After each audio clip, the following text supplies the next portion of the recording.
Hey guys, good morning. I guess, no, it's not even morning when we're recording this. Nope.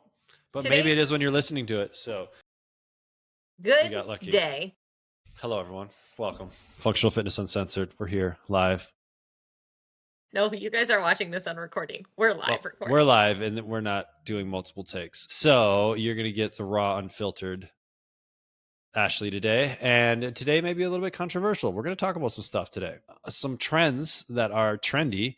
And we're going to give some honest, thoughtful opinions on it. And this does not mean if this is something that you do that you're a bad person. This is just our thoughts on this particular thing that has kind of taken over mainstream Media. society, maybe media. Like, I don't know. We'll talk about it. You The tell us what health, it is. the The health health world. world. Yeah. All right. So let's talk first and foremost about this thing that is hitting suburbia right now. Everyone's doing it. It's all the rage, And that is Girl walks. that what they call them? If you're talking about walking with a weighted vest, then yeah. Huh. Huh. I didn't even know this was a thing. Like I didn't even know we've been talking about rucking for like years.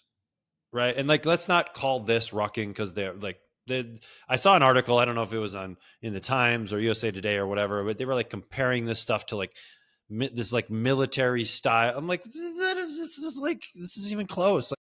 Like military rucking with like 70, 100 pounds, like because they're transporting things from one place to another, right? This is like 10-pound vests, right? I don't know how much they weigh. Like 10 pounds.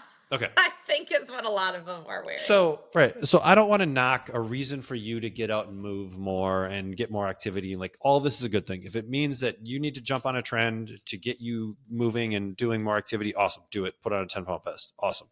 But let's just not like fool ourselves a little bit on like the benefits that we're trying to get from this. So what are the touted benefits of weighted walking, Ashley?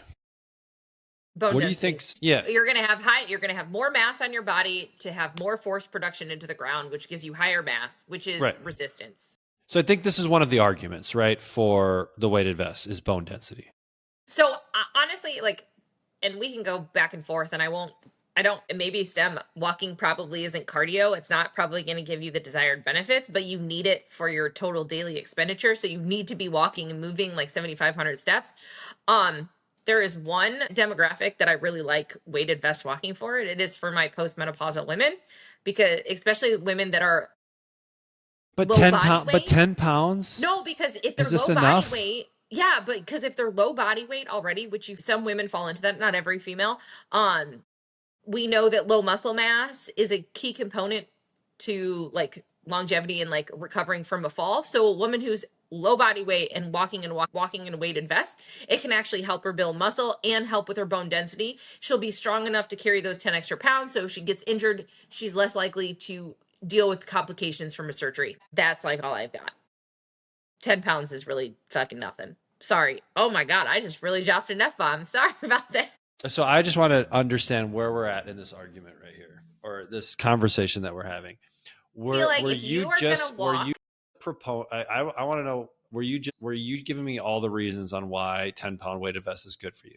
Not this is for only one demographic. No, I think if you really want to do weighted walking and see some kind of impact in your training, I think like isn't it supposed to be like 20 to 25% of your body weight? Well, so the stuff that I've read, and I kind of went down the rucking rabbit hole a couple of years ago, especially when like Go Ruck was starting to come on the scene a little bit and like those. And so there's some data. I mean, the military has data around this. And I believe you're right. I believe it's 25. Once you get above 25% of your body weight, the risk of injury gets greater, right? The risk of an injury happening gets a lot higher. And so a lot of people look at 25% as that mark, right? Where let's just talk about like an average human being, right? Let's say 150, right? So that's would be what? What's 25% of 150? I don't know. I don't know why you didn't pick an easier 37.5. Yeah. Like so like that's a fair amount, right? So a 200-pound male, it's 50 pounds, right? And so that's where a lot of the data is. I have not seen like and maybe this is out there and hopefully someone can correct me and say this is complete BS and you should be walking with 10 extra pounds. But I haven't seen enough data. I don't personally believe that that's enough load in order to get physiological changes. 10 pounds isn't very much. It's not, especially on how it's distributed.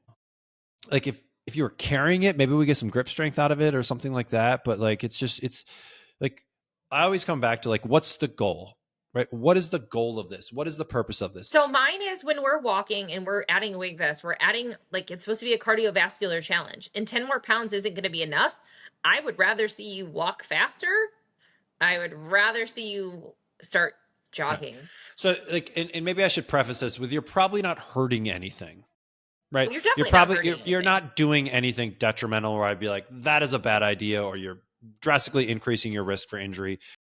So if you want to walk with one, I think that's just fine and you should, but I don't think we should like overstate the potential benefits from it. It's not even a risk versus a reward. No. Is what you're doing really giving you the benefits that you think it is? At 10 pounds, probably Correct. not. Yeah. A faster pace or moving from a walk to a jog would it be a bigger bang for your buck or time? And so I think number one, it's being clear on what is the goal. And if the goal is just movement and I like going for walks and I want to make them a little bit harder, I don't think there's anything wrong with adding a little bit of load to it. Ideally, I'd like to see you probably increasing that load a little bit more and get closer to 20 to 25% of your body weight on your skeleton, right? Just so that we continue to have some of that progressive overload. And then we can start to get into these things around like bone density is always the common one, especially, I mean, because it impacts women typically more than men, right? It's something that's a little bit more something people are thinking about, right? Especially as a female. How do bones remodulate, right? There's a nutritional component, so we need the substrates to be able to successfully build these structures, right? And then there's a tension component, right? Our body responds to forces, right? And so impact is a force, right? When I jump up and I land, right, I am driving forces through my bones and through my body. And then because of that, right, our body is our body is an adaptive system. So it'll adapt to the demands on which are placed upon it. And so if someone was arguing that weighted vests were their way to increase bone density, want to be like, hey, this is like, there's probably data around this. So let's look at the data and see. Okay, I'm gonna go let my groceries in, but jump rope. Groceries, Don't let me forget about jump roping.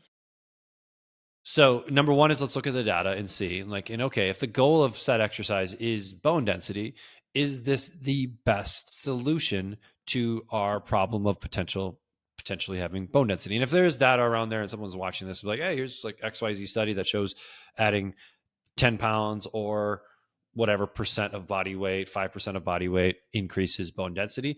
I just haven't seen it.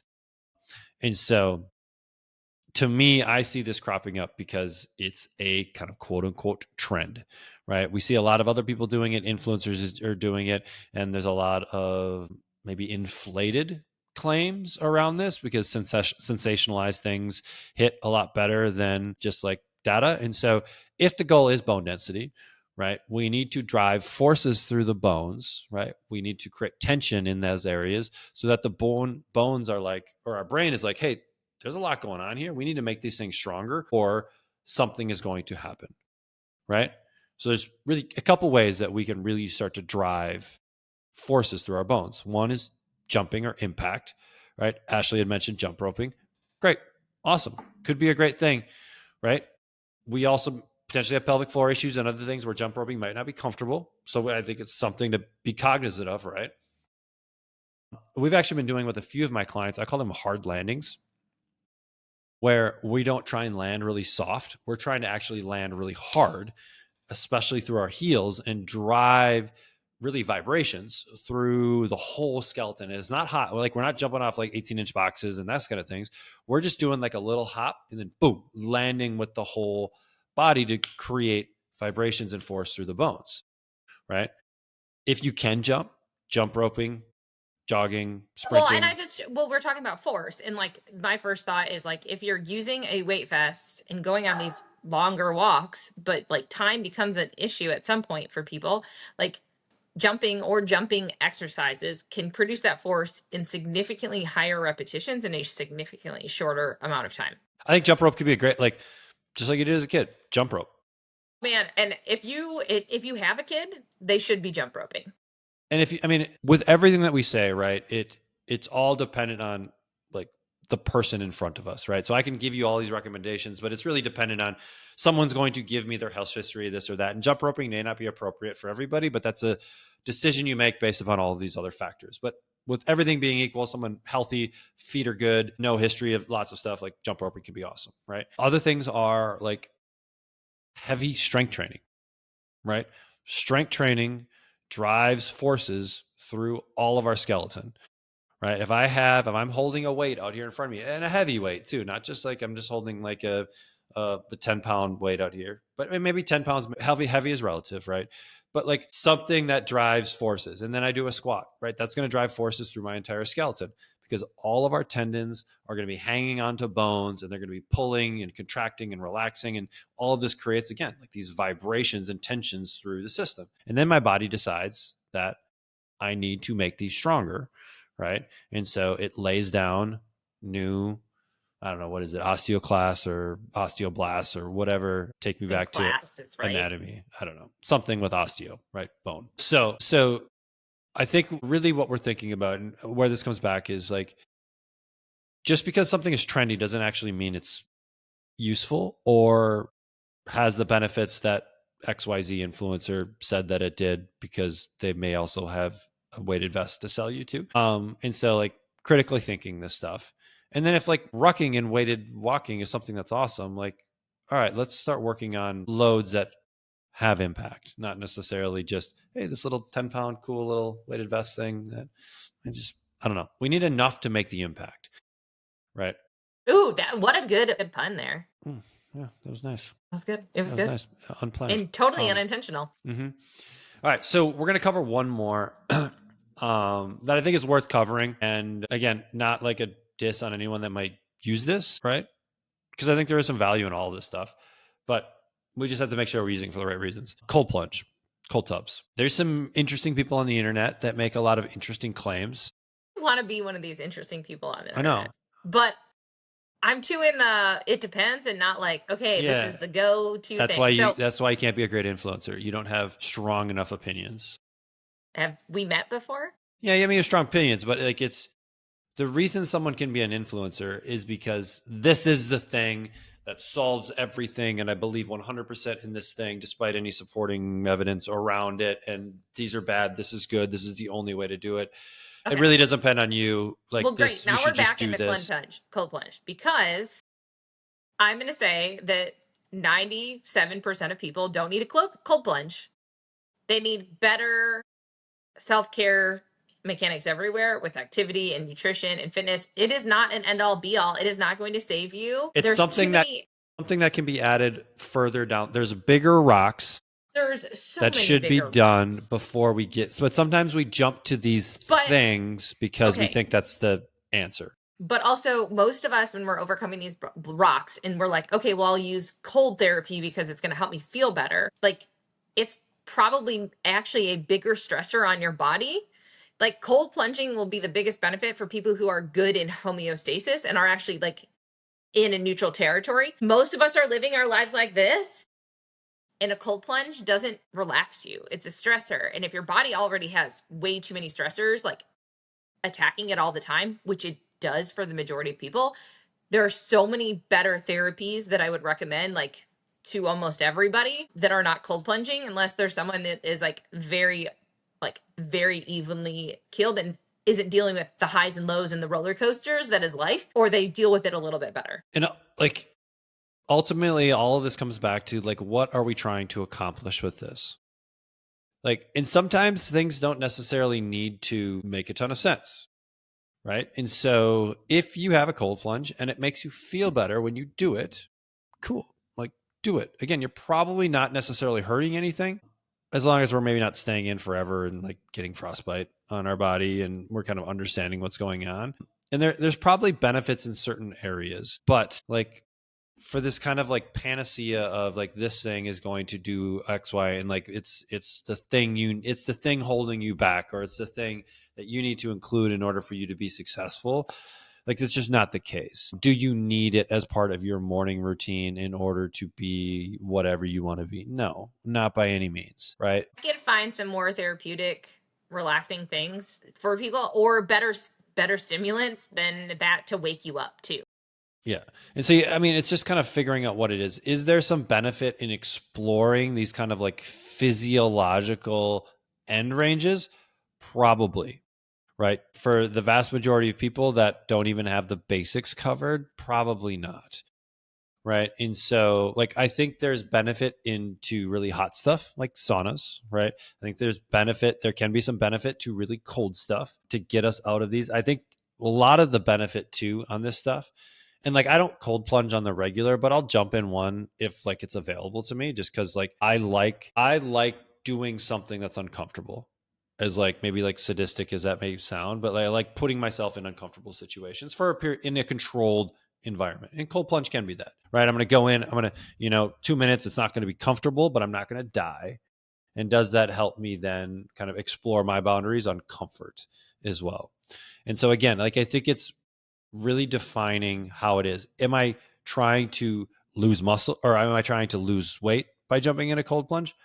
Probably not the best use of your time, right? Go meal prep or work on like stuff that's going to have a big impact, right? Am I using cold plunges recovery? Like the data's not super clear on that, and it might actually, if you're doing a cold plunge right after a strength building session, you're actually doing yourself more harm than good, because it's blunting the inflammation response. But you actually need that inflammation response in order to recover. If you're outside of a strength session, like if you're kind of in the middle of that, there's probably less impact on that system. But I don't know who said. I think this was Mike T. Nelson. I don't. Do you watch any of his stuff? Yeah, I do, but I don't think I saw this one or wherever you're going Well, with he was just this. kind of talking, and this was just like a concept. It was like every kind of impact you make to your physiology in one spot will have an impact in another spot. So things don't just operate in isolation, right? And so, like, we could think about that from we are impacting our physiology here, so it's going to have another impact somewhere else. Every action has a positive or negative reaction.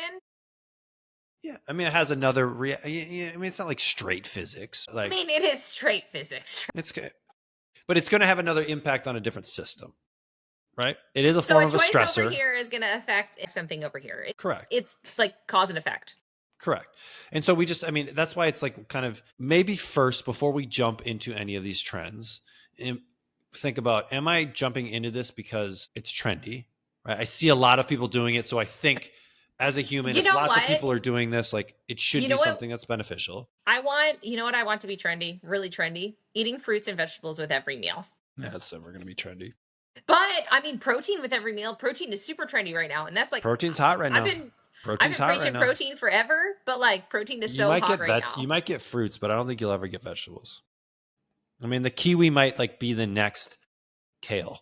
Like I can see kiwi No, becoming kale. Like I could see that. cauliflower has surpassed kale. They make cauliflower can be anything it wants to be now. Cauliflower is all the rage.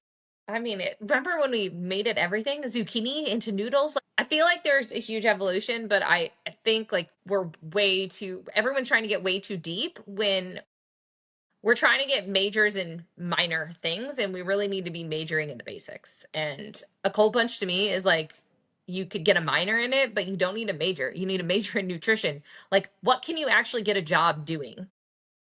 Your health and fitness, your fitness, you have your nutrition, you have your recovery. And like recovery can be like it can be included, but it's not going to be the only part of your recovery that you're looking at. So like I don't know.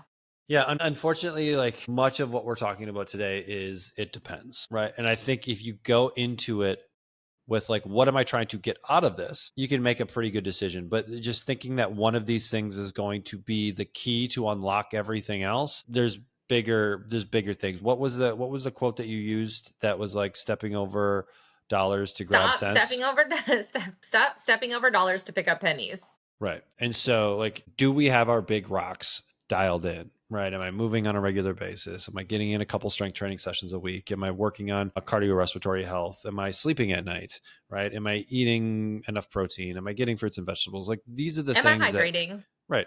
Like these are the things where that are going to get you 90% of the results. These last 10%, like we can start to play in those fringes, but I think sometimes people just like start spending all of their time. They start obsessing over what cold plunge tub should I get? But I'm still like not taking care of these other areas, right?